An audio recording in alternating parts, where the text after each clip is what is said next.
Hello बच्चों, welcome back to my channel. कैसे हैं आप सब लोग।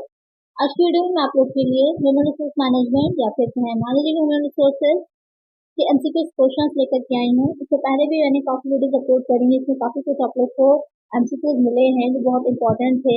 एग्जाम में भी काफी बच्चों के आए हुए हैं क्वेश्चन। तो आज की वीडियो में और भी कुछ इंपॉर्टेंट क्वेश्चन मैं लेकर के आई हूँ, जिससे कि जो भी बच्चों के एग्जाम्स होने वाले हैं उनके लिए हेल्प हो जाए थोड़ी सी, और आपका रिवीजन भी अच्छे से हो जाएगा। तो आइए वीडियो को शुरू करते हैं। लेकिन शुरू करने से पहले चैनल को सब्सक्राइब करना है, वीडियो को लाइक करना है और फ्रेंड्स को शेयर करना है। और अगर प्रीवियस वीडियोस आपने नहीं देखी है तो उसकी प्लेलिस्ट बनी हुई है, लिंक डिस्क्रिप्शन बॉक्स में ही देख लीजिएगा। उन वीडियोस को भी बहुत अच्छी वीडियो है। आइए शुरू करते हैं और फर्स्ट क्वेश्चन लेते हैं। मानव संसाधन नियोजन मूलतः संबंधित है। Human resource planning is basically concern with. यहाँ पर पूछ रहा है कि मानव संसाधन नियोजन जो होता है, जिसे शॉर्ट में एचआरपी यानी कि ह्यूमन रिसोर्स प्लानिंग कहा जाता है, तो वो किस चीज से रिलेटेड होता है। भविष्य में मानव संसाधन की जरूरतों को या फिर आवश्यकताओं को पूरा करने से संबंधित पूर्वानुमान, forecasting and meeting future HR needs, संगठन में मानव संसाधन की आपूर्ति का निर्धारण, assessing supply for HR in organization, मानव संसाधन के प्रभावपूर्ण प्रयोग को निश्चित करना, ensuring effective utilization of HR, मानव संसाधन की नियुक्ति पर रोक लगाना, रिस्ट्रिक्टिंग एचआर एम्प्लॉयमेंट। तो क्वेश्चन यहाँ पे जो पूछ रहा है कि मानव संसाधन नियोजन, सबसे पहले तो ये क्लियर कर लीजिए कि होता क्या है ये ह्यूमन रिसोर्स प्लानिंग।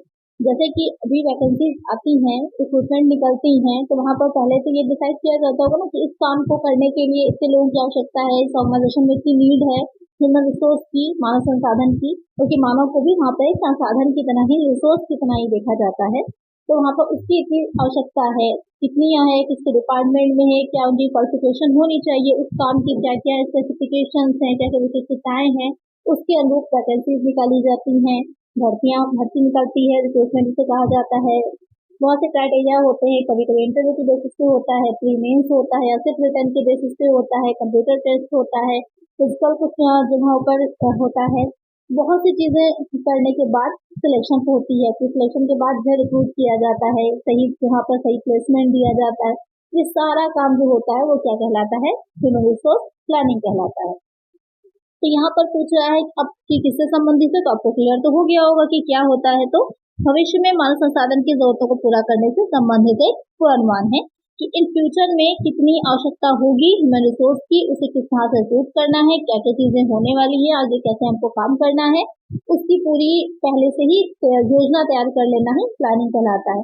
प्लानिंग के बारे में आप जानते ही हैं कि फ्यूचर में जो कुछ हमें करना है उसको हम पहले ही एक पूरी योजना तैयार कर लेते हैं, वही हमारी जो होती है वो नियोजन कहलाती है। तो जब वही बात जब मानव संसाधन के लिए होगी तो मानव संसाधन से रिलेटेड हमें पूरी योजना तैयार करनी है, वही हमारा नियोजन हो जाएगा। तो लिखा एक आंसर हो जाएगा ऑप्शन में। नेक्स्ट क्वेश्चन है, मानव संसाधन नियोजन की प्रक्रिया है। Human resource planning HRP is the process of, क्या प्रोसेस है, फोरकास्टिंग की, पूर्वानुमान की, विकास डेवलपमेंट की, नियंत्रण कंट्रोलिंग की, या फिर ये सभी।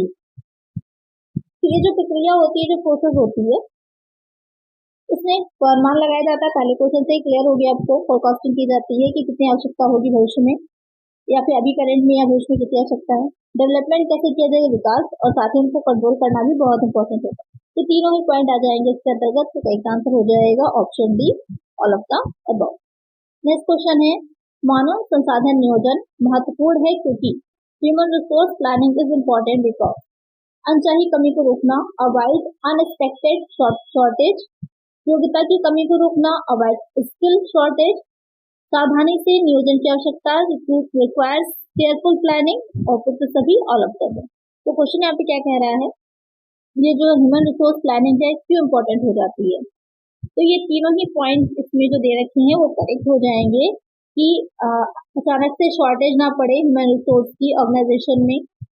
साथ ही जो स्किल्स होती हैं, किस बेसिस पे हमको रिक्रूट करना है, ये सारी चीजें, क्योंकि अगर जल्दबाजी में काम किया जाएगा या फिर बहुत जल्दी प्रक्रिया पूरी करके रिक्रूट कर लिया जाएगा तो हो सकता है कि उसमें स्किल्ड व्यक्ति जो है वो ना रखे जा पाए और काफी जो योग्य थे, क्वालिफाइड बच्चे थे वो रह जाए।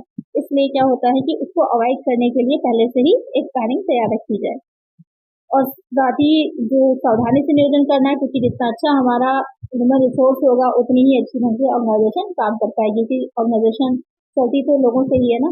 तो यहाँ पर तीनों ही करेक्ट हो जाएंगे। तो करेक्ट आंसर होगा ऑल ऑफ द अबव, सभी। नेक्स्ट क्वेश्चन है, मानव संसाधन नियोजन कार्य है human resource planning is the function of.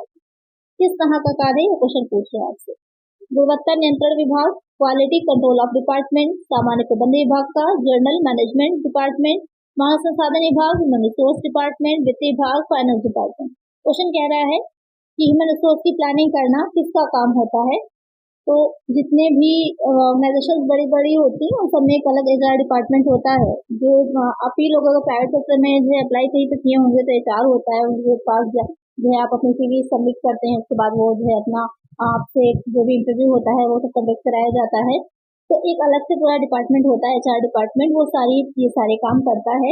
क्या हो जाएगा, इसके लिए अलग से ह्यूमन रिसोर्स डिपार्टमेंट होता है, एचआर विभाग होता है। तो एक आंसर हो जाएगा ऑप्शन सी। निम्नलिखित में से कौन से मानव संसाधन आवश्यकता के पूर्वानुमान की तकनीक नहीं है। In which of the following is not technique of forecasting of human resource needs. इसमें बताना है कि जो एक फोरकास्टिंग की जाती है कि कितनी आवश्यकता है मानव संसाधन की, उसकी टेक्निक कौन सी नहीं है। प्रबंधकीय न्याय पद्धति, मैनेजरियल जजमेंट मेथड, कार्य अध्ययन पद्धति, वर्क स्टडी टेक्निक्स, अनुपात प्रवृत्ति विश्लेषण, रेशियो, ट्रेंड एनालिसिस, या फिर गति अध्ययन तकनीकी, मोशन स्टडी टेक्निक्स। कौन सी टेक्निक इसमें से नहीं है, वो हो जाएगी गति अध्ययन तकनीकी यानी कि मोशन स्टडी टेक्निक्स। अब क्वेश्चन ये आता है कि ये हमें पता चल गया मोशन स्टडी टेक्निक नहीं है, तो ये तीन जो टेक्निक से रखी वो क्या है, एक बार उसको भी देख लेते हैं, कुछ पूछ सकता है इसमें से भी। तो जो पहला वाला है प्रबंधकीय न्याय पद्धति, इसमें क्या रहता है, जो मैनेजर्स होते हैं, प्रबंधक होते हैं, वो कितने भी रिलेटेड डिपार्टमेंट्स हैं, संबंधित विभाग है, उसमें कितनी ह्यूमन नीड्स की आवश्यकता है, कितनी ज्यादा ह्यूमन रिसोर्स की नीड्स है, उसको पता लगाते हैं, उसका एक अनुमान लगाते हैं, और साथ ही इन फ्यूचर कितनी आवश्यकता पड़ सकती है, क्या क्या क्वालिफिकेशन या क्वालिटीज के साथ हमें जो वर्कर्स हैं, जो ह्यूमन रिसोर्सेज है वो चाहिए हैं, उन सबका एक अनुमान लगाते हैं। और ये पूरी तरह उनकी दक्षता पर डिपेंड करता है। और उसके बाद उन सारे अनुमानों को एकत्रित करके उनके बाद उससे रिलेटेड वो जो भी रिक्रूटमेंट होती है उसको पूरी प्रोसेस या पूरी प्लानिंग तैयार करते हैं। तो ये क्या है, एक सिंपल सा सीधा सा इजी सा टेक्निक है। दूसरा हो जाता है कार्य अध्ययन तकनीकी। इसमें क्या रहता है कि इसमें वर्क जो होता है उसका एनालिसिस किया जाता है। ये देखा जाता है कि कौन सा काम है, किस तरह का काम है, इसमें जो है बहुत सी चीजों का यूज किया जाता है। और साथ ही प्रबंधक जो होते हैं, जो मैनेजर्स होते हैं, ये देखते हैं कि किसी एक व्यक्ति को काम करने में कितना काम करता है, तो पर यूनिट के अकॉर्डिंग वो काम निकाला जाता है। उसके बाद डिसाइड किया जाता है कि फ्यूचर में अभी कितनी आवश्यकता पड़ सकती है। उसके बाद आएगा अनुपात प्रवृत्ति यानी रेशियो ट्रेंड। इसमें रहता है कि ये जो मेथड है पूरी तरह डिपेंड कर जाता है, जो हिस्टोरिकल डेटा होता है, ऐतिहासिक आंकड़े होते हैं, उनके आधार पर कि पहले पास्ट में कितने रेशियो था, कितने काम पर कितने लोग कार्य कर रहे थे, तो उसी के अकॉर्डिंग आगे भी क्या आवश्यकता पड़ सकती है, उसके आधार पर इसको निकाला जाता है। तो डी वाला जो है ये इसमें शामिल नहीं है, तो एक आंसर हो जाएगा ऑप्शन डी। चलिए नेक्स्ट क्वेश्चन है, निम्नलिखित में से कौन मानव संसाधन नियोजन का महत्व है। In which of the following is importance of human resource planning. भावी कर्मचारी आवश्यकता का निर्धारण करने के लिए, डिफाइनिंग फ्यूचर पर्सनल नीड्स, परिवर्तन का सामना करना, कॉपिंग द चेंजेस, मानव संसाधन का बढ़ता विनियोग, इंक्रीजिंग इन्वेस्टमेंट इन एचआर, उपयुक्त सभी, all of the above. Question कह रहा है कि इसमें से मानव संसाधन नियोजन का महत्व कौन सा है। तो क्वेश्चन में ध्यान रखा, अगर ये कहीं पर नहीं पूछता है, कहीं पर है पूछता है, तो ये तीनों ही क्या है, इंपॉर्टेंट है, ये तीनों ही महत्व है। कि आवश्यकताओं का निर्धारण करना, परिवर्तन किस तरह से हो रहा है उसको सामना करना, बढ़ता विनियोग को देखना, ये सारी आ जाती है चीजें। तो एक आंसर हो जाएगा ऑप्शन डी। नेक्स्ट क्वेश्चन है, मानव संसाधन नियोजन का अर्थ अनिवार्य रूप से सुनिश्चित करना है। Human resource planning is essentially mean for ensuring समय पर पदोन्नति, प्रमोशन इन टाइम, लोगों की सही संख्या सही प्रकार की, right number of people in right time, सही समय पर मजदूरी वेतन का भुगतान, payment of wages and salary in time, उपयुक्त प्रशिक्षण कार्यक्रम, अप्रोप्रिएट ट्रेनिंग प्रोग्राम। यहाँ पर क्वेश्चन कह रहा है कि जो ह्यूमन रिसोर्स प्लानिंग होती है वो मेनली क्या चीज सुनिश्चित करती है, क्या इसेंशियली है कि ये कार्य होना ही होना है, किस चीज के लिए इम्पोर्टेंट है, तो वो हो जाती है लोगों की सही संख्या और सही प्रकार से नियुक्ति करना, कि जितने आवश्यकता है उतने ही लोगों को और साथ ही सही ढंग से सही जॉब पर सही व्यक्ति को नियुक्त किया जा सके। ये मेनली इस पर जो है ज्यादा जोर देती है। एक आंसर हो जाएगा ऑप्शन बी। नेक्स्ट क्वेश्चन है, निम्नलिखित में से कौन मानव संसाधन के अतिशय को कम करने का तरीका नहीं है, जो कि भारतीय श्रम सम्मेलन 1960 के द्वारा बताए गए हैं। Which of the following is not method of reducing agencies of human resource as suggested by Indian labour conference in 1960। पुनर्प्रशिक्षण तथा पुनरावंटन, रिट्रेनिंग एंड रीएलोकेशन, स्वैच्छिक सेवानिवृत्ति, वॉलंटरी रिटायरमेंट स्कीम, इसे शॉर्ट में VRS बोलते हैं। विविध योग्यता प्रशिक्षण, मल्टी स्किलिंग ट्रेनिंग, जिसे मानव संसाधन से बदलना, रिप्लेसमेंट बाय अदर HR। तो यहाँ पर क्या पूछ रहा है कि ये चीज देखने के लिए कि मानव संसाधन के अतिशय को यानी कि बहुत अधिक ना होने पाए, उसको कम करने का तरीका इसमें से कौन सा नहीं है, जो कि भारतीय श्रम सम्मेलन 1960 के द्वारा बताए गए थे। तो यहाँ पर क्या पूछा है, क्वेश्चन थोड़ा ध्यान से पढ़ लिया करिए। नहीं पूछा है कि कौन सी टेक्निक नहीं है, तो क्या नहीं होगा इसमें से, जिससे मानव संसाधन से बदलना, रिप्लेसमेंट बाय अदर HR। बाकी ये तीनों रहते हैं कि उनको रिट्रेन किया जाए, रिएलोकेशन हो, उनको वॉलंटरी रिटायरमेंट भी दिया जा सकता है आवश्यकता होने पर, या फिर मल्टी स्किलिंग ट्रेनिंग, उनको कई तरह की ट्रेनिंग दी जाए ताकि एक साथ कई कार्य करने में सक्षम हो सके। लेकिन रिप्लेस करना दूसरे विभाग से, दूसरे संसाधन से, वो उसका एक अच्छा नहीं माना जाएगा, या फिर ये जो भारतीय श्रम सम्मेलन के द्वारा बताए गए तरीकों में से एक नहीं था। तो एक आंसर हो जाएगा ऑप्शन बी। नेक्स्ट क्वेश्चन है, निम्नलिखित में से कौन कार्यकारी परिवर्तन का कारण है? In which of the following is the reason of executive turnover? अच्छे अवसर की तलाश में, in search of better prospect, विदेशों में नियुक्ति, फॉरेन असाइनमेंट, बुरे उच्च अधिकारी पदाधिकारी, बैड बॉस, इनमें से सभी, ऑल द अबव, या फिर ऑल द थ्री हो सकता है।